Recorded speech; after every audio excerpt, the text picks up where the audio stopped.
को फिर जान कहते हैं, मोहब्बत की इसी मिट्टी को हिंदुस्तान कहते हैं।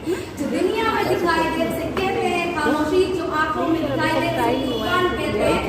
चाइना, अमेरिका, पाकिस्तान की जो सुरागा साहब, हम इसे अपने घर का जानदार कहते हैं। आप सभी को मेरा नमस्कार। मैं काजल अवस्थी आपके समक्ष राष्ट्र प्रेम एवं देशभक्ति पर अपने विचारों को उपस्थित करना चाहूंगी। आजादी का सही मतलब तो उन्हें पता होगा जिन्होंने गुलामी की। हम सौभाग्यशाली हैं कि हमने एक स्वतंत्र भारत में जन्म लिया है।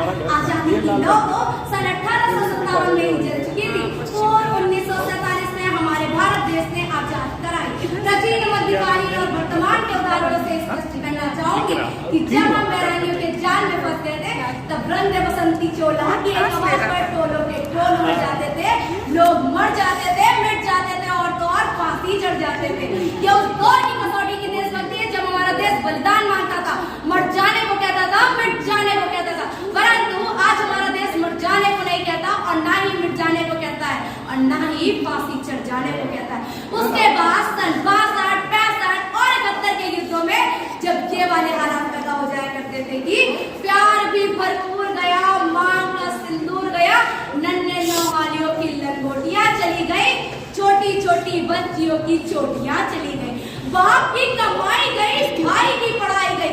कैसा विस्फोट हुआ साहब, आपके लिए तो सिर्फ एक आदमी मरा है परंतु मेरे घर की करोड़ियां चली गई। ये वाले हालात पैदा हो जाने पर भी माँ अपने पुत्र को दुश्मनों की धज्जियां करने के लिए सड़कों पर भेज दिया करती थी और कहती थी पुत्र अम्मा ने खत लिखा है बड़ी इच्छाओं से, पुत्र अम्मा ने खत लिखा है बड़ी इच्छाओं से, तुम मत घबराना एक इंच भी, कट जाना मर जाना परंतु पीछे मत हटाना, कट जाना मर जाना परंतु पीछे मत हटाना।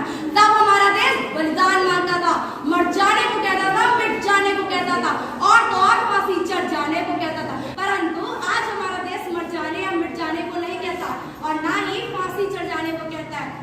अगर है तो परिंदार तो आसमान तेरा है, अगर है तो दरिंदार तो शमशान तेरा है। रहना है इस जमीन पर तो भाईचारे से रह, वरना कब्र है तेरी तो कब्रिस्तान भी तेरा है। मैं नहीं मानती कि व्हाट्सएप और फेसबुक पर 3 रंगों से रंगी डीपी लगा देना देशभक्ति है। मैं आपसे पूछना चाहूंगी साहब, क्या जो बच्चे नंगे और ट्रैफिक की इतनी भीड़ में झंडा बेचा करते हैं वो उनकी देशभक्ति है?